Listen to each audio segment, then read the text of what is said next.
너무나 부끄럽고 국민들께 호소하고 싶었기 때문입니다.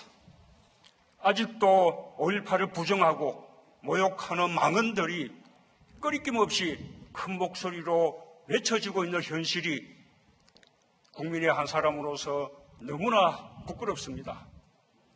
독재자의 후회가 아니라면 5.18을 다르게 볼 수가 없습니다. 한국당을 향해서 문재인 대통령이 독재자의 후예라고 발언한 것, 한국당은 이렇게 반발을 하고 있습니다.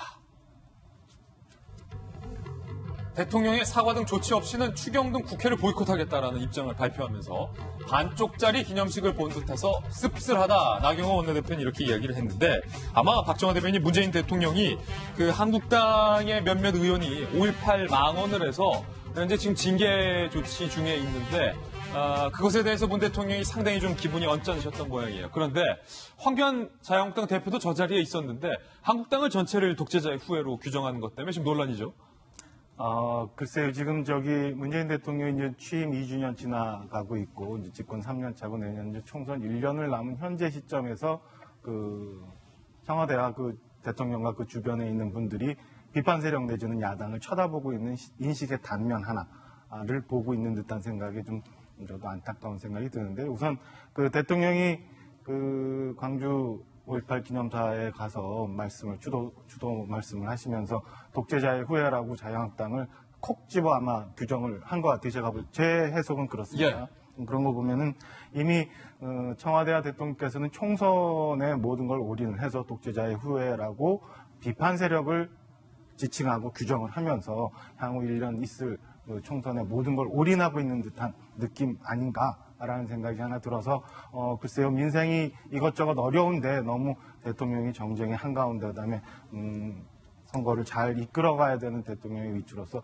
저렇게 너무 많은 말씀을 하신 거 아닌가라는 생각이 듭니다. 이에 따라서 보면은 여러 수석들도 그다음에 이런저런 발언들이 계속 이어지고 있죠. 조국 수석도 있었고, 예. 유시민 이사장 얘기도 있었고, 이런 얘기였는데, 그거 하나. 그 다음에 김정국 여사께서 황교안 대표와 악수 패싱 논란 이런 것도 사실은 시간이 없었다고 말씀은 하지만, 해명은 청와대가 했지만, 글쎄요, 야당에 대한 인식, 비판 세력에 대한 인식이 딱 거기 아닌가라는 생각이 딱 듭니다. 마침 보면 오늘 아침 동아일보의 박재균 논설 주간은 한 지붕 두 나라라는 컬럼을 통해서 이렇게 얘기를 합니다. 대통령이 중재자로서 나설 곳은 미북 사이가 아니라 이 나라 안에 있는 쫙 갈라진 두 세상이다. 2주년인 지금 대통령이 바뀔 생각이 없다는 것이 분명해지고 이에 대해서 매우 안타깝다라고 쓰고 있거든요. 이게 오늘의 세상을 다 보여주고 있는 한 단면 아닌가라는 생각이 듭니다.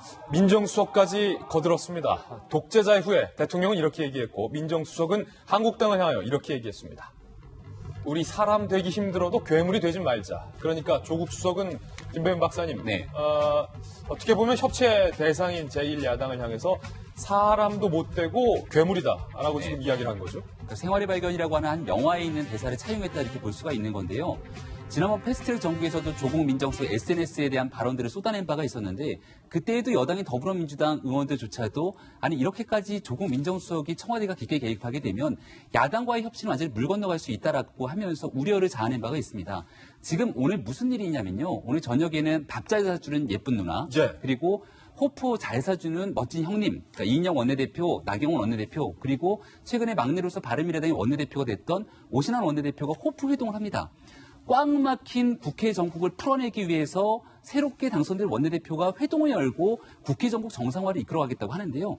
지금 상황에서 조국 청와대 민정수석이 괴물은 되지 말자라고 사실상 한국당을 지칭하는 듯한 저런 발언을 하게 되면 이인영 원내대표가 나경원 원내대표 만나서 무슨 얘기를 하겠습니까? 그러니까 말 그대로 빠질 때 빠져주고 이야기할 때 이야기를 하면서 정치를 이끌어가는 그러한 상황들이 필요하게 되는데 대통령이 나서서 5.18 이 민주화운동 기념식에서 저와 같은 발언을 끄집어내고 사실 황교안 대표가 가서 굉장히 박한 홀대를 받고 오지 않았습니까? 의자도 얻어맞고. 그러니까 저는 자유한국당을 보게 되면 작년도에 5.18 민주화운동 기념식에 홍준표 전 대표는 불참했습니다.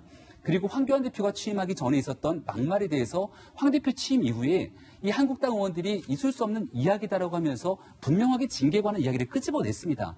그러니까 과거에 관한 일들에 대해서 조금씩 한국당 입장에서 나아가고 여기에 대해서 충분히 국민 통합을 위해서 아픈 역사를 우리가 같이 극복하기 위해서 나아가자는 얘기를 하게 되는데 이런 부분들을 의도적으로 폄훼하고 비판하면서 정치를 정략적으로 활용하는 것 아니냐라고 하는 비판이 있을 수 있다는 지점 말씀을 드리고 싶고요. 한 가지 더 덧붙이고 싶은 건 조금 전에 박정화 대변인께서 내년 총선 얘기를 했는데요.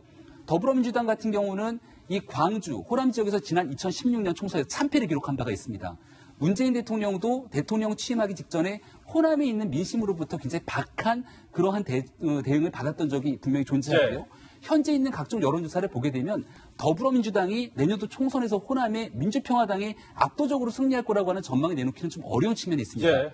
아주 혹여나 내년도 총선을 겨냥하기 위해서 이렇게 자극적인 발언들을 쏟아내는 프레임 정치를 하는 것은 아닌지라고 우려하는 대목도 있기 때문에 이제는 과거를 좀 극복하고 미래를 나아가기 위해서 통합의 정치를 반드시 해야 될 필요가 있다는 말씀은 꼭 드리고 싶습니다. 여당 쪽 입장 좀 들어보겠습니다. 현 대변인. 제가 좀 말이 길어질 것 같은데요.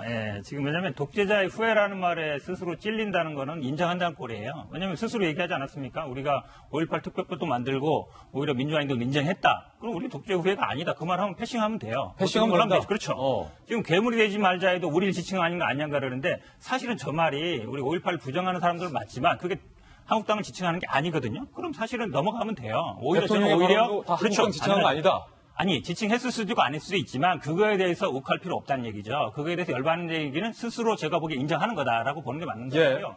지금 그 악수 패싱 논란도 보면 지금 거기 저는 현장에 가지 않았지만 현장에 있던 의원님들 얘기를 들어보면 악수를 안 한 분이 되게 많다는 거예요. 그럼 그렇다면 사실은 황교안 대표가 먼저 악수를 내밀어도 되잖아요. 그렇지도 않았는데 나하고 악수 안 했으니까 사실은 민경 대변인이 그걸 황교안 대표한테 그 확인을 구했답니다. 그럼 황교안 대표도 그 얘기를 한 거니까 나한테 악수 안 하더라. 좀 너무 옹졸하다 보이고요. 왜냐하면 행사장에 가보시면 알겠지만 수백 명이 지나가면 마치 0.11초에 지나갑니다. 그리고 모든 동선의 핵심은 대통령이에요. 대통령이 악수를 했냐 안 했냐 굉장히 중요합니다. 근데 그걸 따라가는 수행원이나 아니면 여사님이 악수를 했냐 안 했냐 그렇게 중요한 내용이 아니에요. 그거는 저는 오버하는 것 같고요. 너무 이거를 정치 쟁점화한다. 제가 오히려 민경욱 그 대변인이 들어갈 때 굉장히 힘들었어요. 막 얼굴에 막 땀도 나오고 그랬는데 오히려 뭐 종로에서 뺨 맞고 한강 가서 눈을 흘린 게 아닌가 보고 그다음에 어제 말한 것 중에 저는 중요한 문제는 사실은 이 문제 있다고 봅니다. 이제 그 5.18 진상규명위원 한국당이 자꾸 요건이 된다 그러는데 법적 요건이 안 되는 분들이에요. 왜냐하면 법조 경력 5년, 그다음에 뭐 인권 5년, 대학에서 연구 5년, 그다음에 법의학 5년 이렇게 요건이 딱 있거든요. 한 분은 맞아요, 분명히. 판사이기 때문에 법조 5년이 맞는데 나머지 두 분은 요건이 해당이 안 돼요. 그래서 거절한 거거든요. 그러니까 지금 그분이 군에만 있었기 때문에 군 경력도 20년 한 거 인정하자라는 지금 그 개정을 발의한 거 아닙니까? 이게 벌써 법 만든 지도 8개월 지났어요. 그럼 그 요건이 안 되는 사람을 추천해 놓고 왜 임명 안 해주냐라고 지금 얘기하는 거라서 제가 보기에 오히려 한국당 측에서 이걸 너무 정치 쟁점화하고 있다. 지금 5.18 행사는 5.18 행사대로 가면 되는 것인데 거기에서 저는 너무 정치 쟁점화하는 게 아닌가 이렇게 보고 있습니다. 한 번에 여러 가지 얘기를 해주셔서 좀 듣는 분이 헷갈릴 수 있을 것 같아서 하나씩 좀 정리할게요. 악수 패싱 논란은 저희가 지금 준비한 게 있어서 그거는 좀 다뤄보는데 일단 먼저 대통령의 독재자 후의 발언에 대해서 현 대변인은 야당을 겨냥했을지라도 찔리지 않으면 그냥 넘어가면 된다. 그렇죠. 네. 왜냐면 스스로 우리가 어쨌든 민주화 운동 인정했고 5.18 아니라고 했기 때문에. 알겠습니다. 변호인 변호사님.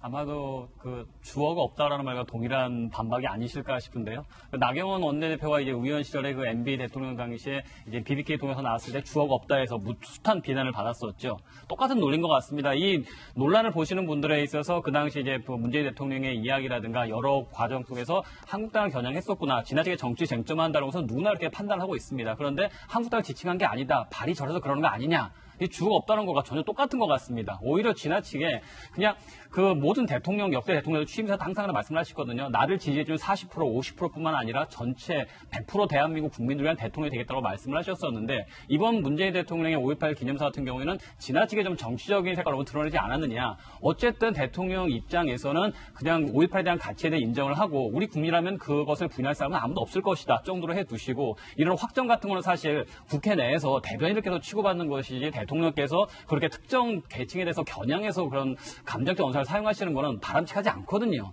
그걸 과연 올바르다고 볼 수 있을까요? 전체 국민들이 대통령 입장에서 독재자의 후예다, 괴물이다. 과연 이게 바람직할까요?